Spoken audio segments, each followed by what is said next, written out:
Hello everyone and welcome to my channel Rishu's Bookshelf. Today we are going to read the 10th chapter from the book Charlotte's Web by E.B. White. So let's begin. An explosion. Day after day, the spider waited head down for an idea to come to her. Hour by hour she sat motionless, deep in thought. Having promised Wilbur that she would save his life, she was determined to keep her promise. Charlotte was naturally patient. She knew from experience that if she waited long enough, a fly would come to her web, and she felt sure that if she thought long enough about Wilbur's problem, an idea would come to her mind. Finally, one morning, towards the middle of July, the idea came.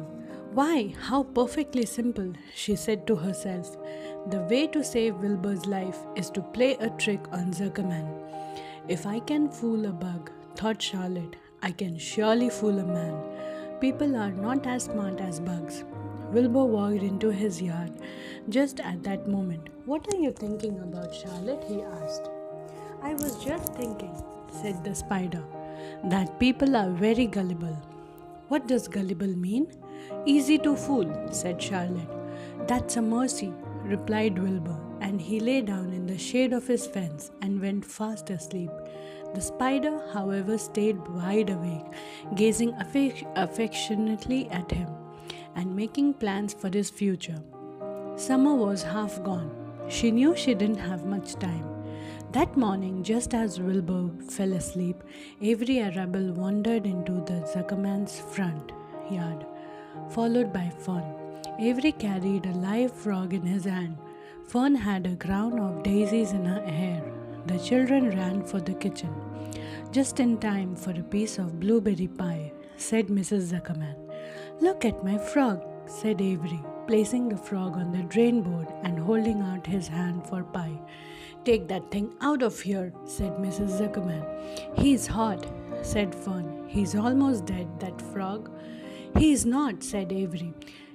He lets me scratch him between the eyes. The frog jumped and landed in Mr. Zuckerman's dishpan, full of soapy water. You're getting your pie on you, said Fern. Can I look for eggs in the henhouse, Aunt Edith? Run outdoors, both of you, and don't bother the hens. It's getting all over everything, shouted Fern. His pie is all over his front. Come on, frog, cried Avery. He scooped up his frog. The frog kicked, slashing soapy water on the blueberry pie. Another crisis, groaned Fern. Let's swing on the swing, said Avery. The children ran to the barn. Mr. Zuckerman had the best swing in the country. It was a single long piece of heavy rope tied to the beam over the north doorway. At the bottom end of the rope was a fat knot to sit on.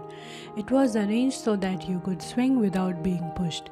You climbed a ladder to the hayloft, then holding the rope, you stood at the edge and looked down and were scared and dizzy. Then you straddled the knot so that it acted like a seat. Then you got up all your nerve, took a deep breath and jumped. And for a second you seemed to be falling to the barn floor far below. But then suddenly the rope would begin to catch you, and you would sail through the barn door going a mile a minute with the wind whistling in your eyes and hair and ears.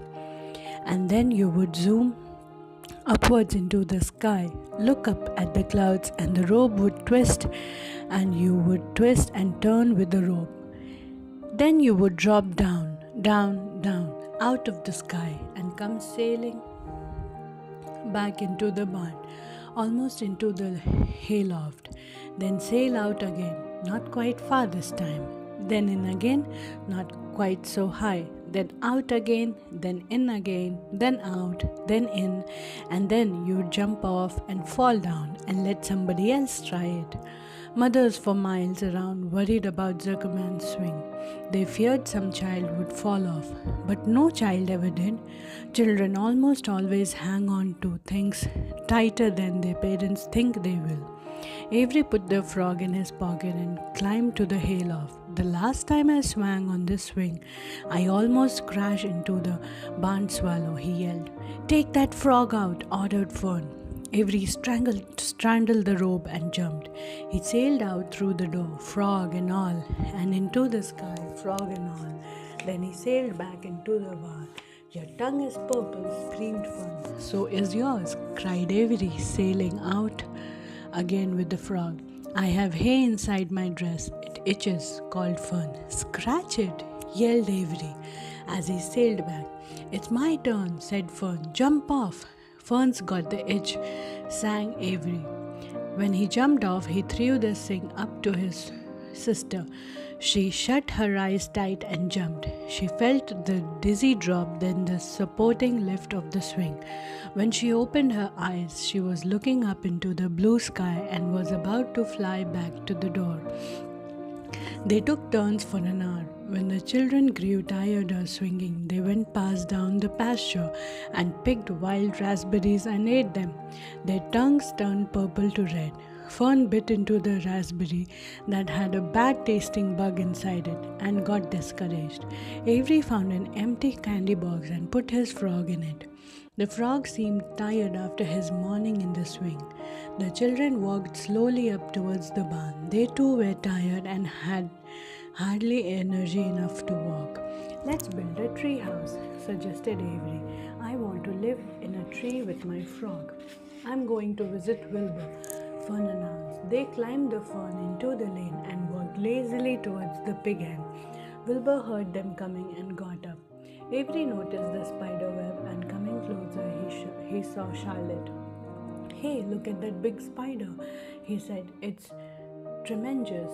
Leave it alone, commanded Fern. You have got a frog, isn't that enough? That's a fine spider, I'm going to capture it, said Avery. He took the cover off the candy box, then picked up a stick. I'm going to knock that old spider into this box, he said.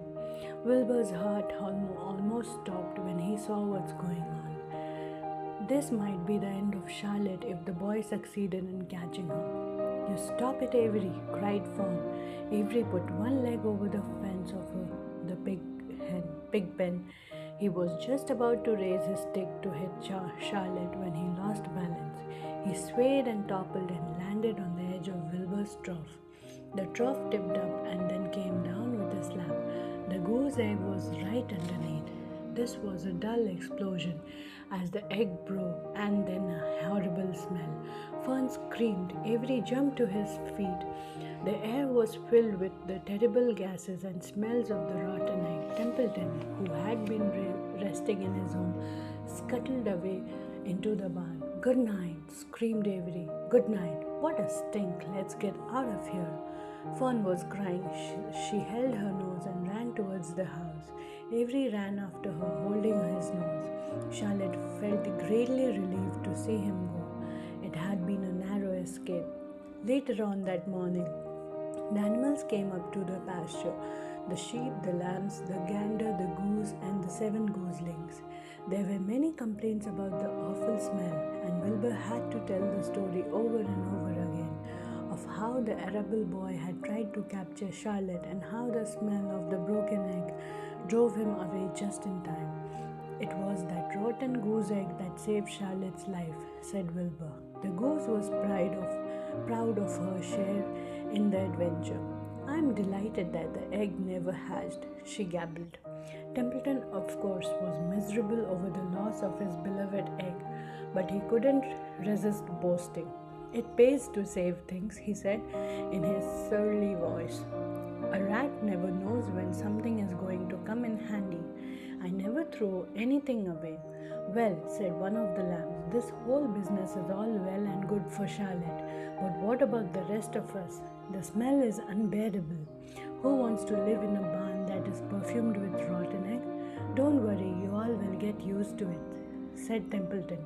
He sat up and pulled wisely at his long whiskers, then crept away to pay a visit to the dump. When Lurvy showed up at lunchtime carrying a pail of food for Wilbur, he stopped short a few paces from the pig pen. He sniffed the air and made a face. What in thunder? He said, setting the pail down. He picked up the stick that Avery had dropped and pried the trough up. Rats, he said. Phew. I might have known a nest under this trough. How I hate a rat. And Lovey dragged Wilbur's trough across the yard and kicked some dirt into the rat's nest, burying the broken egg and all Templeton's possessions. Then he picked up the pail. Wilbur stood in the trough, drooling with hunger. Lurvy poured. The slops ran creamily down around the pig eyes and ears. Wilbur grunted. He gulped and sucked and gulped, making swishing and swooshing noises, anxious to get everything at once. It was a delicious meal. Skim milk, wheat, middlings, leftover pancakes, half a donut, the rind of a summer squash, 2 pieces of stale toast, a third of a ginger snap, a fish tail, an orange peel, several noodles from a noodle soup, the skin of a cup of cocoa, an Asian jelly roll, a strip of paper from the lining of the garbage pail, and a spoonful of raspberry jellies. Wilbur ate heartily. He planned to leave half a noodle and few drops of milk for Templeton. Then he remembered that the rat had been useful in saving Charlotte's life, and that Charlotte was trying to save his life. So he left a whole noodle instead of half. Now that the broken egg was buried, the air cleared and the barn smelled good again. The afternoon passed and evening came. Shadows lengthened. The cool and kindly breath of evening entered through the doors and windows. Astride her web, Charlotte sat moodily eating a horsefly and thinking about the future. After a while, she bestirred herself. She descended to the center of the web, and there she began to cut some of her lines. She worked slowly but steadily while other creatures drowsed. None of the others, not even the goose, noticed that she was at work. Deep in his soft bed, Wilbur snoozed. Over in their favorite corner, the gooselings whistled a night song. Charlotte tore quite a section out of her web, leaving an open space in the middle. Then she started weaving something to take the place of the threads she had removed. When Templeton got back from the dump around midnight, the spider was still at work. Thank you all for listening. I'll see you in the